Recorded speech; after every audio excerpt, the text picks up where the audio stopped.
right, everybody, and welcome to another episode of the Future Ear Radio podcast. I'm really excited today to be joined by Dr. Robert Sweetow and Miles Aron. So thanks, guys, for coming on the podcast today. How's everybody doing? Very well. Thanks for having us, Dave.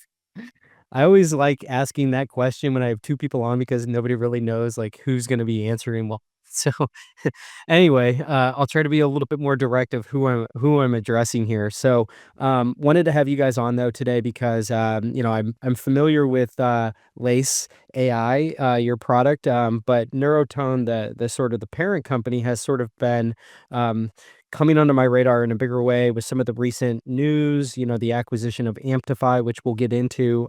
But wanted to have you guys on to talk about your company, your product, and how, this is relevant for the practitioner, the practice owner, and, ultimately for the patient base in the hearing healthcare market. So with that, why don't I turn it over? We can do introductions to start. We'll start with you, Robert, if you wouldn't mind. Just share a little bit about your background and how you sort of got involved with this company.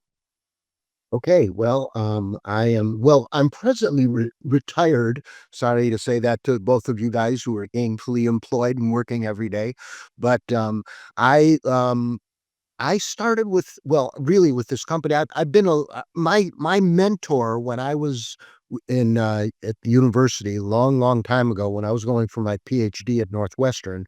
My mentor was Raymond Carhart, who's considered the father of audiology. And Carhart really started the field of audiology as a rehab, as an oral rehab field. And unfortunately, it's gotten a little bit away from that to some degree because of hearing aids and so many other things. And by the way, I know some of your listeners who would know me might say, "Oh, Carhart was his mentor. I thought his mentor was A.G. Bell," but I'm not quite that old, so it really was Raymond Carhart. Um, but at any rate, I have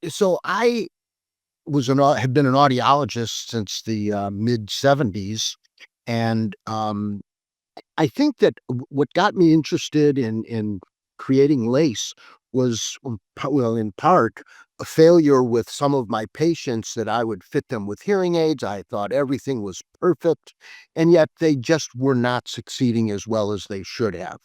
And so, I got very interested in gerontology and recognizing that the areas that people really fall down in are in speed of processing, working memory, attentional difficulties, executive control, things like that.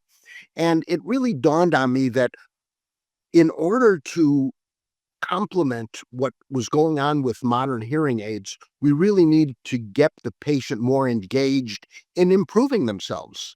And so I was doing some work. Well, I was sitting at my office one day, and I happened to have been the audiologist for the Grateful Dead, believe it or not. And which is Okay. which perhaps is why I forget so many things sometimes. But I was the audiologist for the Grateful Dead. And one day I get a phone call from a gentleman named Jerry Kirby, who unfortunately has since passed away. And Jerry had also been an engineer working with the Grateful Dead. So he had a connection with them, and he somehow got my name through them. And he called me up one day about a project for tinnitus, which was the main thing I had been working on at the time over at UCSF. And he came over there, and actually, the project, you might find this of some interest. His project really was talking about using a recording that would reverse the phase of a person's tinnitus. And I said, "Yeah, that's not going to work because tinnitus is not a real sound, so you really can't reverse the phase." I said, "However, I have been working on this other program, an auditory training program with my research colleague, Jennifer Henderson Sabas." I said, "And you might find this of interest." So I kind of talked him out of the tinnitus project and into the uh, auditory training project. And that's really how LACE began. Um, that's that, and then of course, we had that was in I think around 2005, 2006 when we wrote our first paper on this, and Jerry and his team were essential in getting this going. I mean, I had no technical knowledge of how to do this kind of recording or put in these different things, but we were really limited by what the technology was at the time. And there was also limitations in terms of capital funding and things like that for the Neurotone. And that's when the new Neurotone AI came into play, which and we'll get into that over the next hour, and Miles will be able to explain a lot of the new approaches much better than I have. So yeah, and then I kind of stepped away. Actually, I left UCSF in 2010, went to did some consulting overseas with some hearing aid companies, and then once Neurotone was acquired by the new Neurotone, that's when I got back involved with it as an advisor. Okay, awesome. There's a lot there that we're going to get into as this conversation unfolds. I'll kick it over to you, though, Miles, to give your background. I know that you've, not been, I guess, as involved for as long as Robert has with the old version of Neurotone, but with this newer version, maybe you can help us to understand a little bit about this current iteration of the company and how you came to the to join. Yeah, sure. So I guess first I got my start in acoustics, and so I've been around the science of sound my whole career. That includes, I like to say, a whole range of frequencies down to infrasound with research at NASA and in their drone research kind of division as an intern, and later in at the Department of Energy doing the opposite end with phonons, the very high frequencies used to detect the particles they were looking for dark matter. And that was very early, but I spent most of my early career working on ultrasound medicine, trying to deliver drugs to the brain. And got my Ph.D. at Oxford working on biomedical acoustics and ultrasound. Um, and then I had an arc working more on the technical side with startups, and became sort of this Swiss Army knife of kind of technical startup know-how and acoustics. And as you can imagine, discovering Neurotone and this incredible solvable problem was incredibly exciting and filled me with purpose, and it made me feel very mission driven to work on this, and brought me back to the wavelengths that we can actually hear. So I'm excited to be working with sound I can actually hear, and to be working on things that really help people. And as for the new Neurotone, as uh, Robert mentioned, uh, the Neurotone AI acquired Neurotone to really bring the company back to life, and we did that with the family that was involved, and we brought Robert and Jennifer Henderson Sadis, who was a co-inventor of Lace along with Robert, back into the picture, and then recently acquired Amplify as well, bringing Ty Murray and that team into the fold as well, in order to really bring the best minds in oral rehab together and try to take the problem very, very seriously. And in taking it very seriously, one of the things we're doing is trying to make it more fun. I think when we looked at Lace, we said, why do almost around 100% of audiologists believe in RL rehab, and only 10% of them are practicing it in some way, and maybe not even enough among those 10%. Um, and the reasons were basically twofold. The programs, I'll actually go threefold. So the programs out there weren't necessarily fun and engaging. We said, okay, well, we can solve that. Um, and audiologists didn't feel like they had enough time. And we said, okay, well, software is a great solution for that. We can solve the time problem. And there was no viable business model for audiologists. There were interesting projects in the space, but none of them were doing what hearing aids have done, which is make it so that you can thrive as a business. And when you're in the business of helping patients, you can only do that as long as you're actually in business. So that was sort of our focus to solve those three. Let's make auditory training fun. Let's make it a viable business model, and let's solve the time problem as well. Yeah. If I can comment on what Miles was just saying, it was a critical error, really, on our part when we first invented Lace. we we really tossed around, do we want to make this fun, more game like, or do we want to make it more serious? And we made a big error in that we decided, well, if we make it too game like, then people will think it's a game and it's not really a patient centered clinical program. So we kind of dumbed it down, and I shouldn't say dumbed it down, but we kind of made it very, more serious and less game like.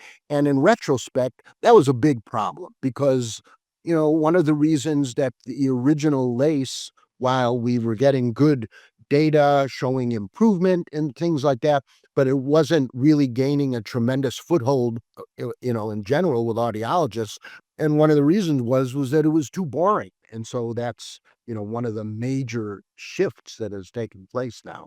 Yeah, and in Robert's defense, I'll just say, that I think the approach of Lace, I actually think was a great approach, but there was just technical limitations. We had to send an actor to the studio. A lot of times it was Robert, which people loved training with him, but he could only spend 7 hours in the studio making content.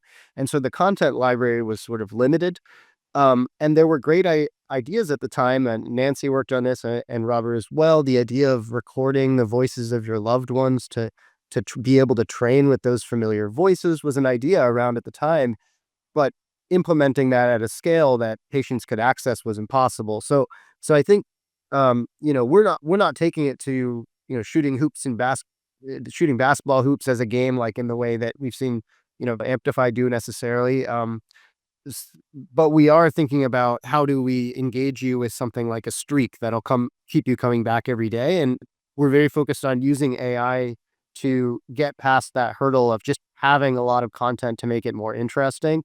And in doing so, we created these lifelike, um, digital human-like avatars that do the auditory training for you, and we can make them say whatever we want. They have incredibly accurate lip movements, so they can actually be used to train lip reading, and that's something you'll see us do a lot more this year. Um, but because we can program them, we've been able to get over 10,000 exercises into the app in just a few months. We've got that spanning, I think 27 content categories now, from gardening tips to Bible verses to learning about uh, cuisines around the world and philosophy quotes and so on and so forth. So it just becomes much more interesting when people can train with whatever they want. And then we're also, and we'll talk about this maybe later, but also able to use AI to simulate the voices of people in your life, of course, in a HIPAA compliant and regulated way, permission driven way. But we can bring those voices in using AI so you can actually train with those voices. So a lot of these ideas that were really good that Robert and colleagues had, are just finally achievable at scale.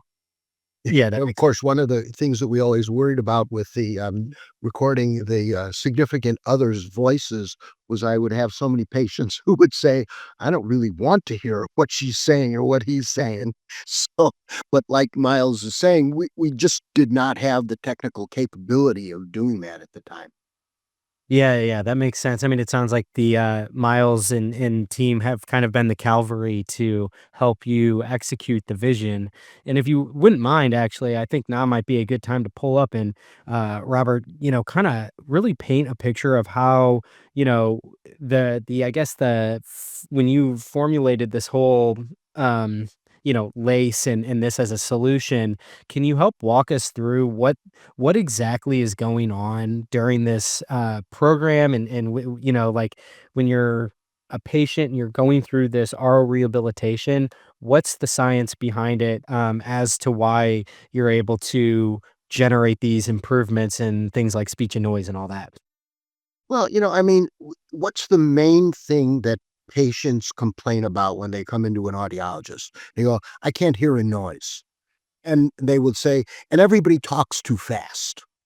So, and that's a function of, as you get older, your speed of processing slows down and things like that. Your working memory slows down. Paying attention is difficult. And there was also the question of confidence that patients, they would put their hearing aids on, they would have unrealistic expectations. That's one of the biggest changes I think I've seen in the field over the decades that I've been involved in it is that audiologists now are trying to paint a much more realistic picture to patients that hearing aids are not going to do everything for you. And so we really wanted to get patients involved in it. And the reality is that any practice is going to result in some kind of benefit for a impaired person. I mean, if they read the newspaper aloud, they're going to start letting their brain form attachments with what it is, this new sound that they're hearing, which is a distorted signal, first of all, because of their hearing loss, and second of all, because the hearing aid was distorting it to some degree. So we really thought, well, we've got to be putting some things in there, speech and noise being the most important thing. And we decided, and again, this was part of my Raymond Carhart bias, learning the difference between how a brain processes speech in a babble noise versus speech with one competing speaker. So the original LACE had speech in babble, speech with one competing speaker. We time compressed speech in order to simulate very rapid speech. And I used to joke when I was giving speeches that I think, if I remember this correctly, in English, we speak at 180 words. Is it 180 words per minute or something like Yeah, that? that's right. 3 words for LA is 180 words per minute, yeah. And I would say, of course, my wife speaks at 360 and my children speak at 420 words per minute. But so we wanted to have some kind of time compression in there, and so that we could simulate rapid speech. We wanted to have communication strategies in there. We wanted to be able to measure things. We originally set up something that was called word memory, which and that was our feeble attempt at the time to kind of address executive control and some attentional difficulties that people might be having. Although now, the new Neurotone, and thanks to Miles actually, and he's been working with my colleague Jen on this, is really working on working memory, which is much more um, appropriate rather than word memory.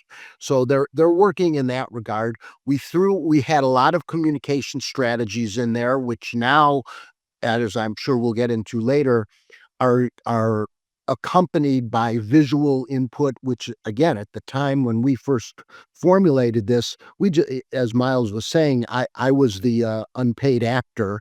And so, we would run around San Francisco with a little handheld camera doing some different kind of filming. So things have changed so much, but basically we wanted to engage the patient in making them have some responsibility for their outcome. And again, that was one of the big issues. I used to say to my tinnitus patients, if you get better, you don't have to thank me. You should thank yourself because it's been your work that's made it better. And it's really the same with rehab. I think that if a patient says, my hearing aids, I've spent thousands of dollars on hearing aids, so I ought to be able to do perfectly. But that's not the case. And the other issue is, and the reason that it's called LACE, which just came to me one day when I was, I think, I'm sorry to say, in the bathroom, I was sitting around and realizing this program has nothing to do with hearing. That's what hearing aids are for. This program has to do with enhancing a person's ability to listen, which requires attention and intention, and to enhance their communication, which it really entails a brain function and knowing how to set yourself up. And fortunately, we were able to use, and this is one of the problems I had in all my years in audiology when I would give presentations is I would look at the sample size of research for audiology papers, including my own papers. And we would do research and have a sample size of 30 or 50 subjects in there. And then you would look in the medical literature and you would see sample sizes of thousands.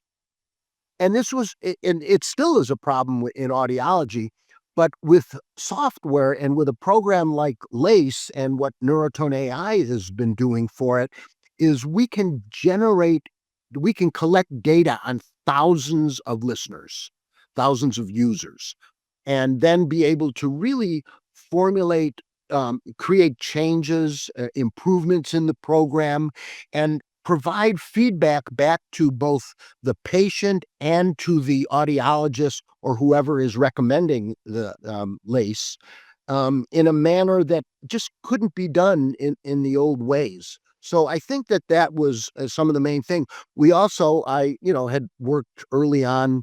One of my colleagues, actually, over at Northwestern, was Mead Killian, who had, of course, Right. developed the Quicksin. And and Mead was a definite believer in LACE, and so he said, "Yeah, you could use Quicksin in LACE," and so that was one means of measuring progress for the patient. But then we had our own measures that have now, again, as Miles will, I'm sure, address later, have we had our own measures of measuring progress in a number of ways that, again, were all centered not around hearing, but around listening and around communication. Yeah, it makes perfect sense. So, I guess what is the data as you're able to amass more data? I mean, is it sort of reinforcing everything that you always thought and some of your hunches, or were there new insights gleaned from the data? That you're kind of starting to see. Well, I mean, for me, I think that the data that was collected at the time reinforced what we thought would happen. The problem, but we also, from the data, were seeing that some patients would begin it, they would do 1 or 2 sessions, and then even if they improved and we were able to track their improvement, even if they improved, after a couple sessions, they'd kind of quit on it because either because it was boring or because they thought, oh, I got improved. And so I don't need to do any more with Yeah. it. So that was kind of an eye opener for us. And again, was one of the things that really showed us that we were missing the boat by not making it more exciting and things like that. But and we were interested also in tracking whether or not this was improving their communication confidence. And again, we saw positive data on that. We saw positive data on speech and noise. I think if I remember back, actually wrote down some notes here about some of the early work, but we were getting in our very first study on all of this, we were getting over a 2 dB signal noise ratio loss improvement on the Quicksin. And so that's really a significant amount. And we did it, I think it was 2.2 at 45 dB and 1.5 at 70 dB. And we found that 85% of the subjects showed improvement on the various measures that we were looking at. So we were on the right track, but just not doing it quite right. And again, no matter how good the program is, if people aren't using it, you know, Yeah, it's well, like oil. and maybe just to toot Robert's horn a little louder, because I think they did a fantastic job.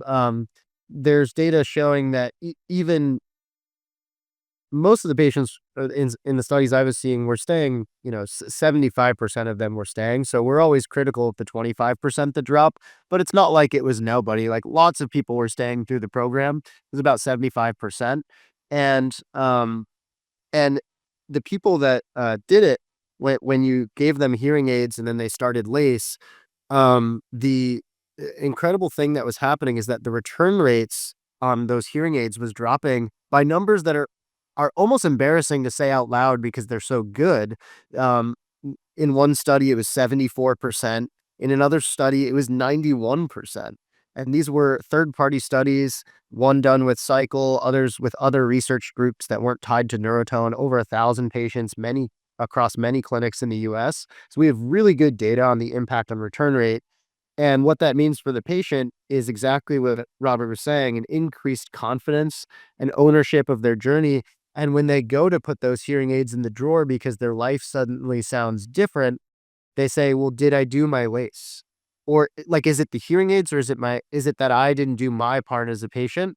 And they go and they train their brain and suddenly they're getting that 10, 15, 20% increase in sentence recognition and they're doing better in noise and they're understanding fast talkers and things start going a lot better for them. I think we've got when I look at that data on return rates, I also think about in the drawer rates because it's the other side of the same coin. Just because a patient didn't return them doesn't mean we all know it's over 15% of our patients, 1 out of 6 or more is the data I've seen, are putting their hearing aids in the drawer. And so if they're not wearing them or they're not wearing them all the time, maybe they're only wearing them 2 hours a day, but they should be wearing them 10 or 15 hours a day.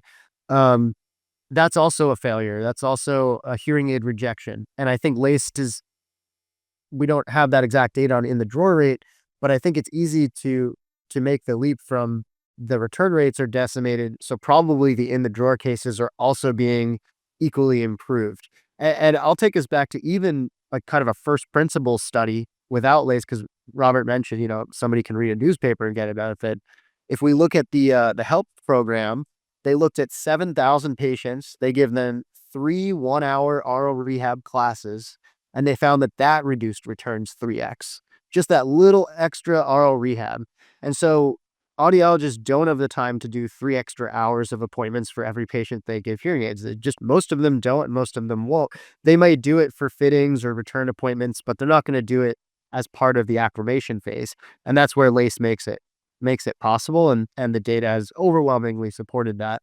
And then just to the other side of your question, David, um, about new data, it's very exciting. I'll just say that we have a patent pending. We've got some really exciting ideas around how we can leverage that data with AI. And I'll give you a little hint in that because we're generating all the content, we know everything your patient has heard, which means we understand the sentence complexity, we know the phonemes they've heard. We can ultimately kind of bring together bottom up and top down approaches in a way that still does the classical LACE focus on leveraging context and leveraging your whole brain to understand what's going on. And so for me, that's the really exciting thing about the data that's starting to come in. That's You really know, cool. also, I would point out that one of the things that we learned as we were doing it is that actually audiologists in other countries, well, for example, in the UK, they have hearing therapists. And so, and here in our world, or in the United States anyway, that I think there are at least as many speech language pathologists who are doing some kind of auditory training program as there are audiologists. Audiologists don't have time to do it, number one. And they just didn't show the same kind of interest at the time. Yeah. And the other thing that's interesting when I think back on it is that we recognize that hearing takes place. There was kind of a tower that I know I used to present in my talks where I said hearing is the most basic element of communication. It's just having access to acoustic information. Once you can hear, then you have to listen. And if you're going to listen, that requires both attention and intention. And not everybody who is a perfectly good hearer or has perfectly normal hearing is a good listener, as many spouses can tell you and things like that. And then even if you can hear, and even if you're now a good listener, then you still had to have the comprehension. And at the time, of course, we in audiology, when we developed LACE, no one was talking about the relationship between cognition and cognitive deficits and hearing, which now has become very obvious. So if you hear and if you listen and if you can comprehend, if you can interpret the input properly, then the final point in this hierarchy is you had to use effective communication strategies, because no matter how good of your hearing or listening you were, there was going to be some level of distortion coming in, whether it's because of background noise or because of your attention or something like that. And so that also became a very essential part of all of this. Yeah, I mean, the cool thing with this, I feel like, especially for you, Robert, is, you had the vision, and the right idea, but I think that it sounds like this Neurotone AI group has really helped you to, uh, bring a lot of this stuff to life in a way that, it was like, how do you actually execute upon this vision? And, we've touched on a couple things that I think are just like highly relevant, which is, the audiologist, it's like there's not enough time in the day kinda thing, right? There's always, it's like there's always kind of this, dilemma of, do I have enough time to go around even for my existing patients and all that? And so I feel like one of the biggest objectives that I sort of hear from vendors like you all is that, it's hard to get people's attention when it's just another thing, right? And it's like you're expecting me to have to now increase the workload more or less when I'm already, I have a scarcity. But I think that what's fascinating about this is that, if it can be effectively triaged to an app more or less, really what the audiologist I think then is doing is they're provisioning this, and they're the ones to help to educate the patient, to say, look, the journey doesn't really stop at the point of purchase of the hearing aids. That's kind of the beginning point.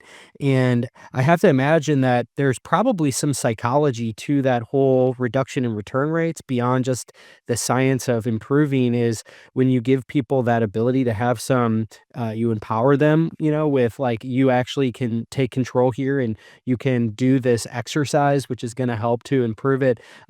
You're ultimately empowering them. And I feel like that's probably a huge part of this too, is that it gives, like I think Robert, you mentioned, it allows for them to really participate in this exercise. And so I think that it's really cool to hear that you're enabling that whole scenario in a way that's scalable, not just scalable across patients, but also it's something that you can present to an audiologist and immediately sort of address that number one concern, which is going to be, I don't have enough time in the day, and to say, look, this is something that you can include in that sort of narrative when you're doing that initial fitting to help them to understand that there's more to this than just like you said, hearing, right? You're not just turning up a knob.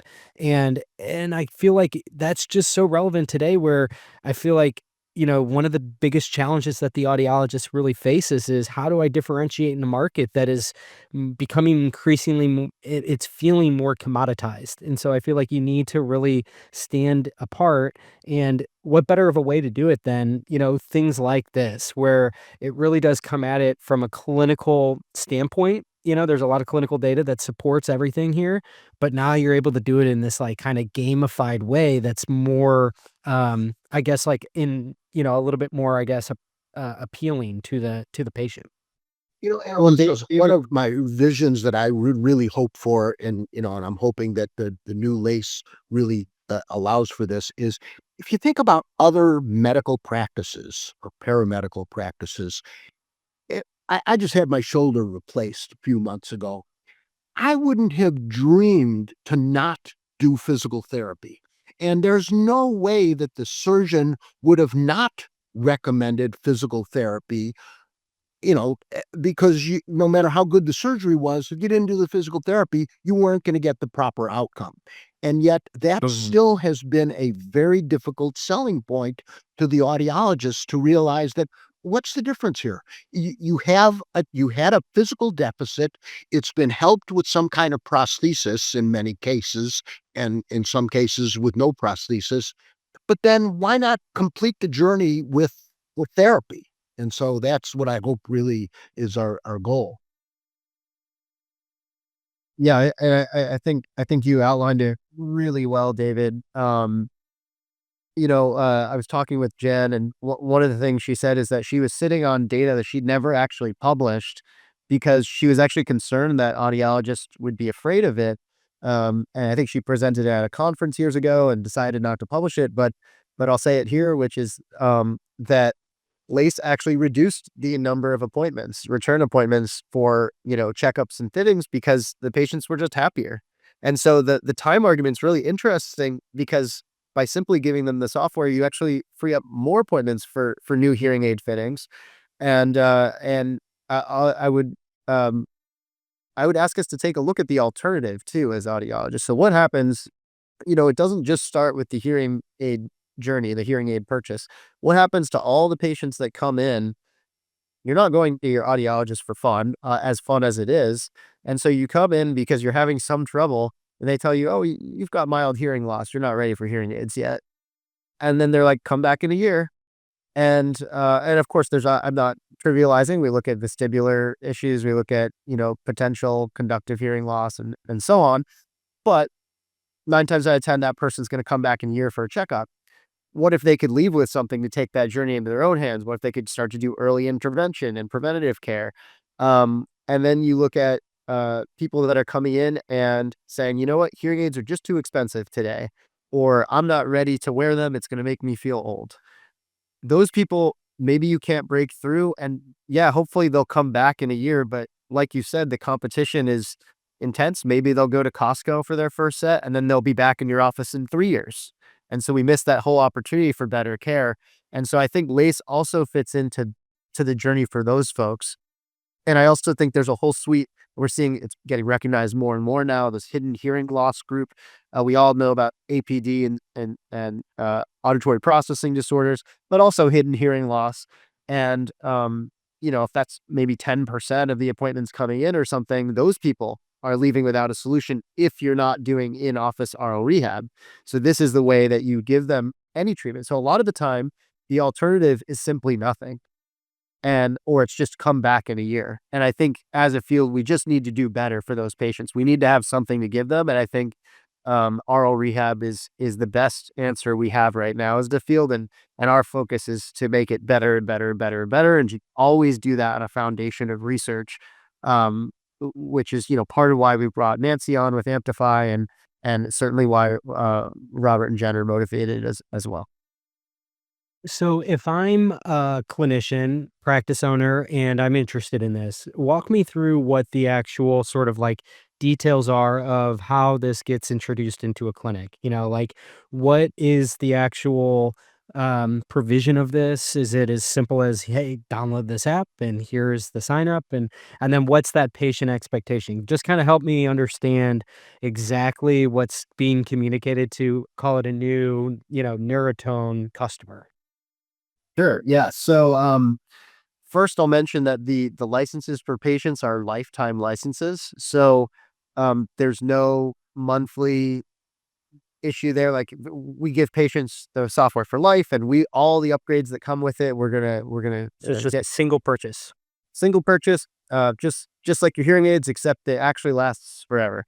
Um, and for the audiologists, we are selling them licenses at a very discounted rate, and then giving them. They are marketing it up so that it's always profitable for audiologists. We should always be a new revenue stream, just like hearing aids are.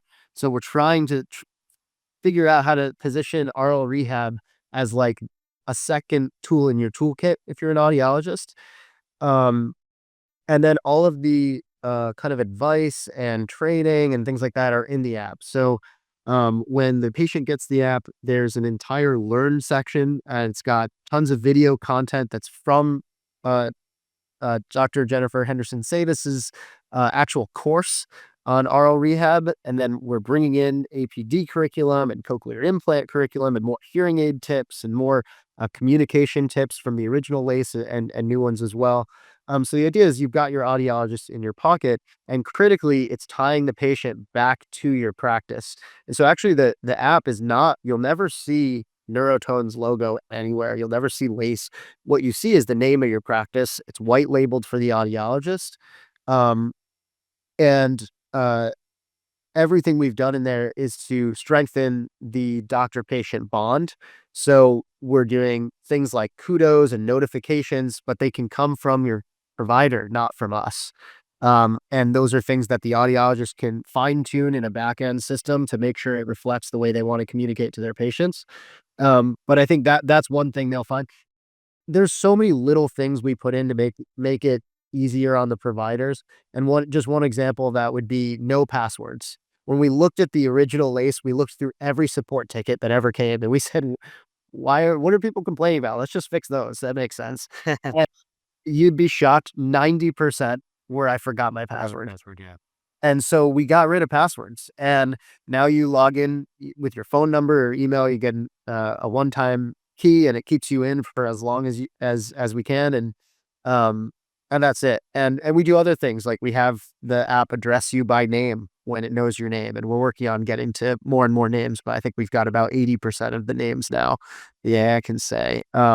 We make it extremely accessible, so there's almost only ever 2 buttons on a screen, and they're pretty big. So, like, this is designed for it's great for people in their 30s and 40s to use, but it is designed to be compatible for people in their 70s and 80s too, and 90s. Hey, we got people in their 90s using it as well.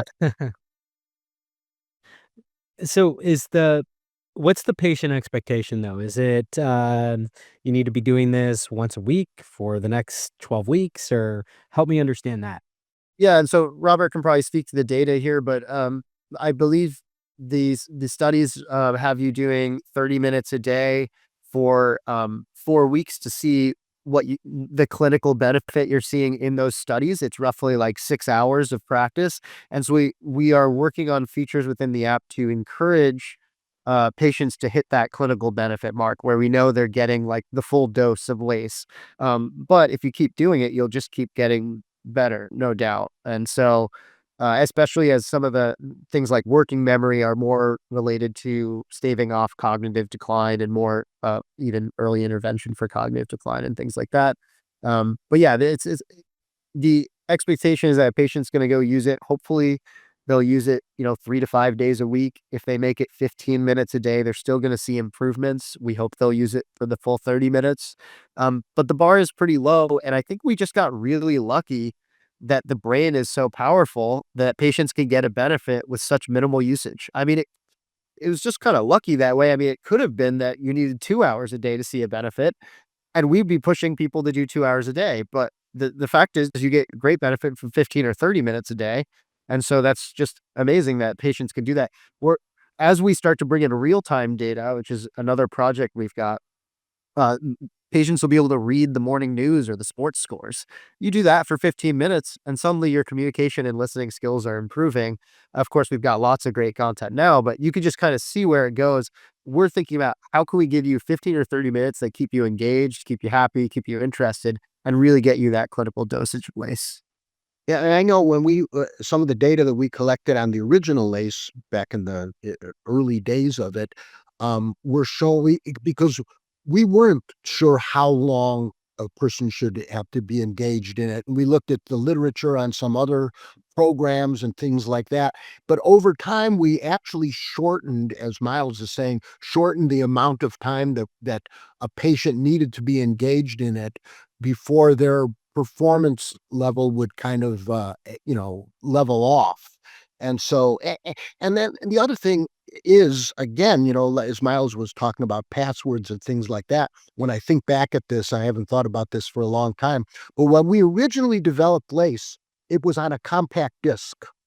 And so, and how many people had compact disc players or something? At least we didn't put it on beta, which was at least one good thing we did, but it was on a compact disc. And then one of the major hearing aid companies, I guess I could say it. I shouldn't say who it was, but one of the major hearing aid companies signed a license with the original Neurotone, and they labeled it with their company name, they put it on I don't even know what you would call it now, like a mini disc. And, and I think what happened was patients would get it and they would look at this little thing and they would say, "Oh, what a nice coaster for my drink." And, and that's what they would put it on. And so, again, the technology has just changed so much with In a way, in a way, you were almost too early. I mean, right idea, but, like, almost it was the stuff that's really making it work today, like, the fact that everybody has a smartphone, that people are very familiar with apps.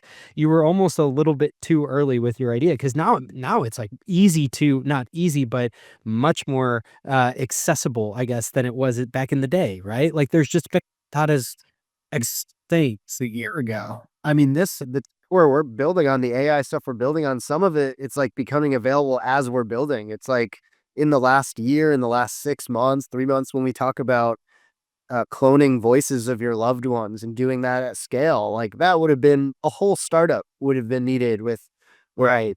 50 million in funding, and it still would have been hard to do even just 2 years ago, 3 years ago. And now it's like we're doing that, and that's real. Like patients today can go train.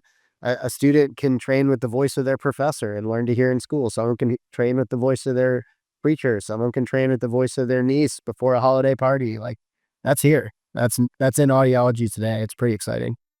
And just to show how much things have changed over the past 20 years or so that Lace has been, uh, since we generated the idea, um, we actually, in our first papers, had to talk about how many people at different age levels had computers. And I mean, it was, I think it was maybe at the time 50% of people had computer knowledge and things like that, as opposed to today where you figure 95% of people or something like that. But we literally had to publish because we had to sell the idea that a computerized program would be available to people. Yeah, I mean, I'm getting really excited about this whole thing because just like you said, Miles, like you can now through some of these new, sort of like technological enablements, you've got the ability where you can do the voice cloning or you can do this, you can feed it through, you can take any it sounds like any kind of like, piece of content and feed it through this thing. And so I look at this and I'm like, if you're a provider, how exciting is this that you can basically make this an add-on that is going to reduce your return rate, it's going to free up more time, it's going to differentiate yourself, it's going to provide your patient with, the ability to kind of have some control and some say in this whole thing, to where, hey, look, you're purchasing this, what is probably the third most expensive out of pocket cost unless you're using insurance and you have some benefit. But, this thing that's like a really sizable investment and, in order to maximize that, I recommend that, do you like listening to the morning news? Like, here's how you can do it through this thing, feed it through there. And, almost, subconsciously, you don't even realize it, but you're kind of like, exercising, this whole, aspect of your brain. I just look at this and I'm like, it is cool to kind of see this confluence of things all come together and enable this in such a way that where now this actually seems feasible, where you could, as any kind of provider, you could make this a part of any hearing aid sale. And I feel like it's the type of thing that it really, um, strengthens that value proposition of buying it from the provider, right? And seeking out a provider and having them really educate you on like, here's what's happening when you're doing this exercise, and here's the concept of oral rehabilitation, and helping people to understand that, like you're not just buying an amplifier. So like for those reasons, I look at this and I'm like, this is a really exciting step for the profession in particular, obviously for the patients, but for the profession, because I think it gives the profession a stronger leg to stand on as to in this world that's like, OTC and you can do it yourself and all that. And almost in a way trying to circumvent the professional. I feel like this is kind of helping to really make it clear, like there are very clear advantages of going through a professional. I'm so glad you said that, and we really intentionally, decided to partner with independent private practices first and foremost, and we haven't partnered with any of those other big companies or OTC. I don't know that, maybe we will in the future if it makes sense, but our focus right now is 100% private practices, and it's, working with providers and doing exactly what you're saying. Our mission is to get oral rehab to as many patients as could benefit from it. And in our view of that, it's not that AI is going to take over. Um, it's that we want to enable the providers because ultimately the best care comes from a provider. I don't want to see a world where a patient gets everything they need in air quotes through some website. I mean, they have to be connected to a real healthcare provider, and actually, that's what LACE is trying to do. We're trying to bolster the industry, give them another tool in their toolbox, make sure any patient that comes in with a problem has a much higher percentage of walking away with the solution, and that we can actually help patients adopt more hearing aids, help them acclimate to their hearing aids. It really is. is trying to work with the industry in that way. Miles, could you address as as more modules are added to LACE, working memory, speech reading, various modules that will eventually be added, how will that work with somebody who's already obtained their version of LACE? Will they be able to get updates, or how would that? Oh yeah, yeah, yeah. I mean, working memory is coming out, I believe, this week. It's already in QA and staging. We're playing with it, making sure it's ready for release. It should be coming out very, very soon, probably by the time you hear this podcast. And every patient is going to get that at no additional cost. It's just going to show up on their phones one day, and we'll send them an email and let them know it's there. So that's the way it's going to go. And then we've got the competing voices, and rapid speech is really close behind. It just took honestly, building this whole platform, um, took a lot of effort, but now building out the modules on top of it is very quick. So working memory is kind of different. It's a totally new thing, but competing voices and rapid speech are very related to speech and noise. You'll see those come out in the next, I think, month or two is fair to say. And then, things like speech reading, and we've got a tinnitus program we're working on that's already in testing as well. Um, we're looking at doing a LACE for kids. All those things that just kind of open up the aperture of who you can treat and where you can treat them. Well, actually, one of the exciting things there around treating more people is also multilingual support. So we built this from day one with multilingual support built in. We haven't released it because, frankly, jokes that we wrote in English aren't funny in Mandarin, and and there's a little work to do there. But I mean, I could show you videos of our avatars speaking flawless Chinese and Mexican Spanish and all that.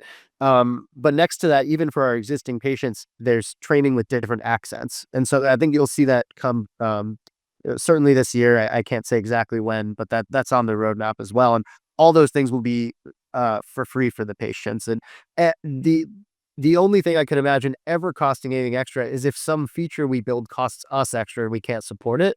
So far, that's not happened. So that's our philosophy, is like, let's get all this stuff to the patients.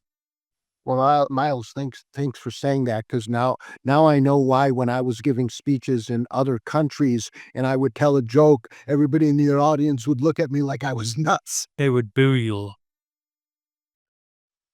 That's funny. That kind of preceded the question I was going to ask, which was, kind of like, what does the, future look like for you all, and as we kind of head into the new year and beyond. So, as we come to the close here, why don't we just say, closing thoughts? Whether it's like, here's what you should stay tuned for, or what's getting you really excited about your product. I mean, just from this conversation, I'm excited about this prospect again of more ways I feel like the provider can really elevate their value proposition, and so that for me is the number one thing that I'm taking away, is like, this is really cool.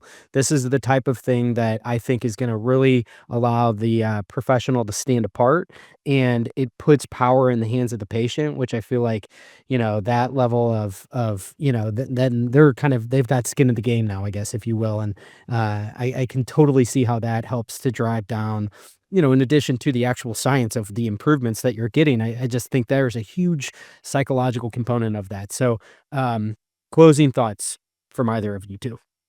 Well, I'll go back to what I started. I think the first thing that I was saying is, Carhart developed the field of audiology as an oral rehabilitation field, and we've gone away from that. And I agree with what you were saying, David, that for the industry, for the profession of audiology, it is essential that as OTC hearing aids come out and as different software programs come out, we don't want audiologists to become what I used to remember as typewriter salespeople or encyclopedia salespeople or something like that.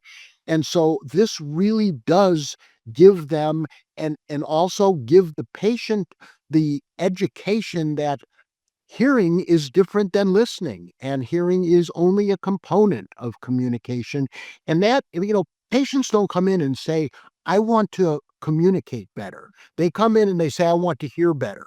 And it's essential that audiologists start to or recognize that they need to educate the patient into understanding that it is all about communication. That's really the reason that they've come in. And I think that LACE is a real good vehicle to get them into that area. Yeah, I totally agree, and I would encourage audiologists to look at Lace and look at Neurotone um, as more than just a product.